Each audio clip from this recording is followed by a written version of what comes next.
So thank you for the invitation.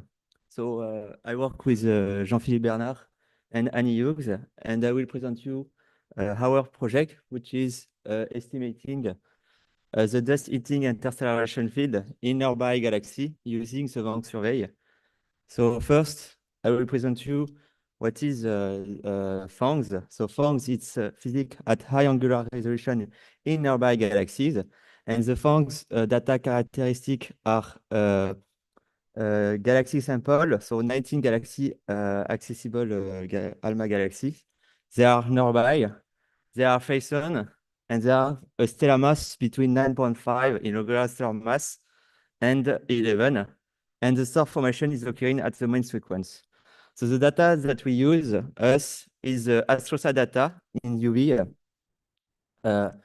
the MUSE data in optical, and these both data are used to predict the intensity and the shape of interstellar radiation field, ISRF. The other data that we use also is the generosity data in near and mid infrared. And this is used to estimate the polycyclic aromatic hydrocarbon and the very small grain abundance. However, we cannot constrain the intensity of ISRF. That's why we use in far infrared the Herschel data in order to constrain the intensity of ISRF. And the last data that we arrive, is the ALMA and MIRCA data, which used to estimate the column density of gas NH.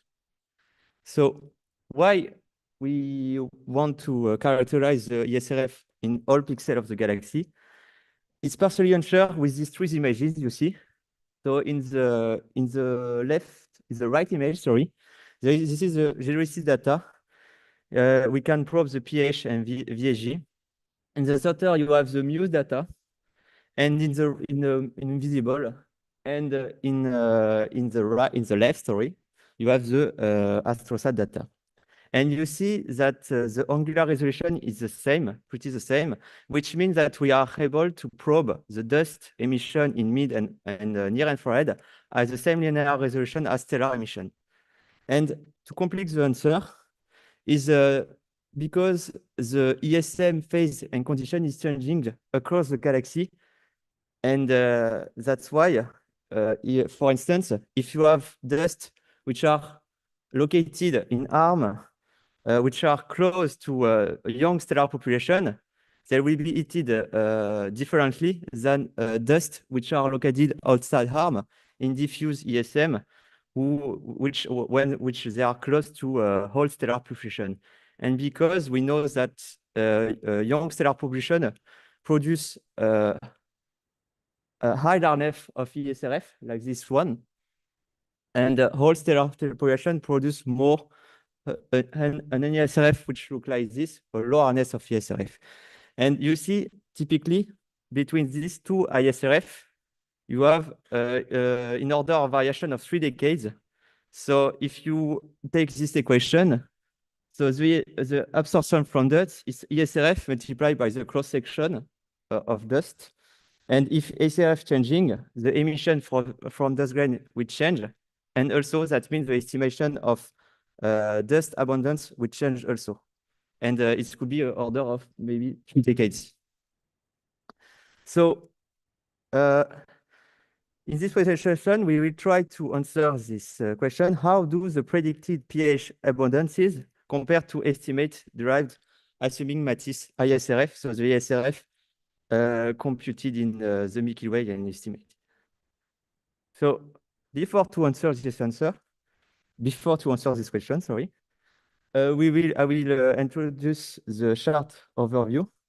So there is two blocks. A first block, which is used to build the local ISRF in all pixels of the galaxies. So this is the first block. And the second block here is we use this new local ISRF in order to estimate abundance of pH based on the PHANGS observed SCD data and the dust software dust envelope. So let's start to the step of stellar prediction and ISRF prediction. So how we do the stellar prediction? We don't do the stellar prediction. We use a release from the PHANGS MUSE team. PHANGS MUSE team has studied this kind of spectrum. So this is an example of spectrum from MUSE data in this pixel. And they study the stellar prediction. And by that, they derived, they give some result of base fit parameter. And because they fit this spectrum, so they give the result of base fit parameter. And they also have emails templates. And thanks to this result that we get, we can reproduce with this simple equation here, the stellar prediction, we can reproduce the unordered stellar prediction. However, there is an issue here because you see that this stellar spectrum is just restricting in the optical wavelength. And we know that dust are more heated and absorb more in UV wavelength than in visible wavelength. So that's why we want us to extend in UV wavelength and in infrared wavelength. In UV wavelength because we want to take account this fact that I said you, and we want to extend also in infrared wavelength because we want to subtract the stellar emission from observed CD in order to just get the contribution for dust grain. So how will we do that? We will replace by other SSP templates. So SSP template is single stellar population templates computed for different age and metallicity. So we replace by the image template, so the templates used by the MUSE team, just extended, you see, in the optical by the Bruswell and Charlot templates, which are extended in UV and infrared, so you see here. So by that, we don't change anything in this equation because we have the best width parameter, the stellar mass, etc. We change this term only. And by that, we get this spectrum, so here, extending in UV and in infrared. So after that, we can do the stellar, the ISRF prediction. So we do the stellar prediction and then we do the ISRF prediction for each pixel of the galaxy. So now we arrive at step 3. So this, because you see that in each pixel you have a unique ISRF, so it will be it will be very long in time of computing. Imagine if you have just a single ISRF in each pixel, we have a order of 10 millions. It will be too huge in time of computing for predicting ECD. So we need to reduce the number of ISRF. And so how will we do this? We will reduce the ISRF by classification by their hardness. So this is the step.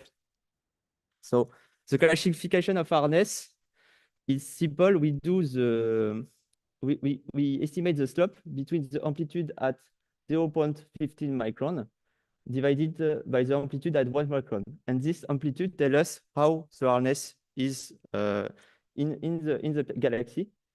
And at the same time, we attribute the ISRF hardness class in the pixel of the galaxy. By that, we reduce the number around of, I don't know, 10 million of ISRF, unique ISRF, at just 22 that you see here, representative ISRF that captures the overall ISRF variation in NGC OXC28. So once this is done, we arrive at the second block with the same wrap. So for this 22 classes of ISRF, we computed a grid of SCD. So this is an example of grid of SCD computed with, for now, just 4 parameters. So the intensity of ISRF, G0, the neutral pH, the abundance of neutral pH, sorry, the ionized abundance of pH, and very small grain abundance. So you see here in these 4 columns. And this is predicted SCD. So we do for this 5 minutes. Thank you. We do this process for all of ISRF, all ISRF, and once this grid of ACD are computed, we arrive at the final step. So we just use this map of ISRF harness class.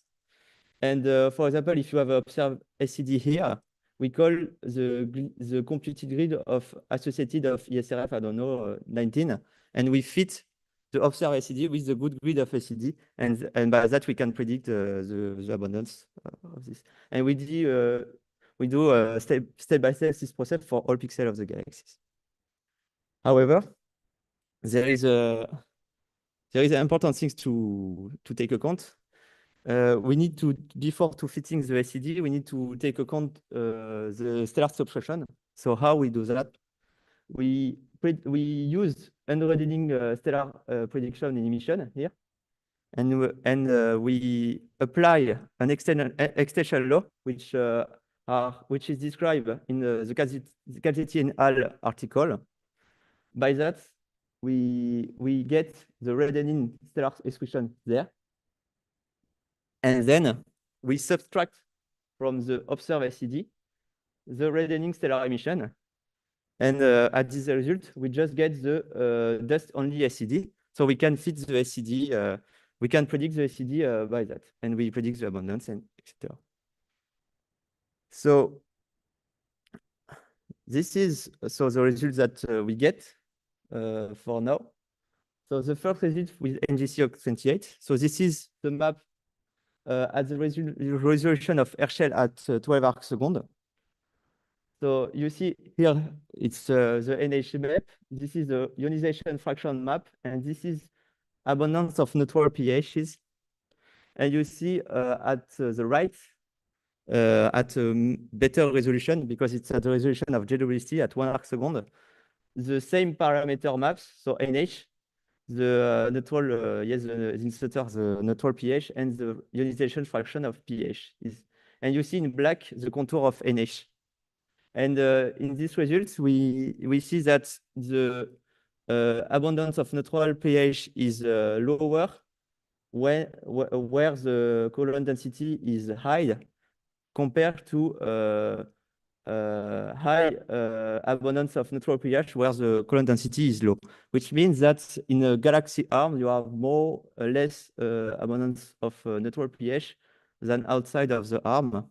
And for ionization fraction of pHs, you see that in the arm of the galaxy, so in place where the colon density is high, you have a ionization fraction which is high compared to outside of the arm, which is you have a lower colon density which is low. And I want to show you another result. So we do the relative differences between abundance with our method, so with the local ISRF in all pixels of the galaxy, versus the Matisse ISRF, so the standard ISRF used in the standard model in the Milky Way. And you see this is the result at 1 arc-second. And you see for the class 17, why? Because it's 0%, but it's normal because it's where the Matisse ISRF is the more close to this kind of ISRF, so the class 17. But as more the ISRF is harder than the ISRF of Matisse, as more you underestimate the pH abundance, and it could be by up of 75% here.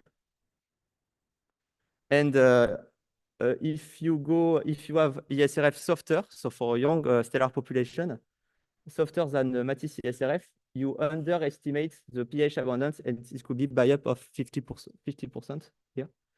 And also, we see that this result, it's visible also at 12 arc-second because we have differences observed here. So, so to conclude, we construct an empirical dust heating ISRF at 100 parsec scale using the PHANGS MUSE data. We estimate the pH abundance using dust M and the local empirical ISRF for all pixels. And we find a systematic difference between pH abundance with the true local ISRF versus Matisse ISRF. And if you have ISRF which are hard than the ISRF from Matisse, you can, if you use the ISRF from Matisse, you can overestimate the abundance of pHs. And in the contrary, if you have a softer ISRF, so for a whole stellar population, you underestimate the pH abundances, and this could be up to 50%. So next step, we will expand the application for 10 other galaxies which have the same data as NGC 028, so with the MUSE and JWST shell data. So thank you to listen.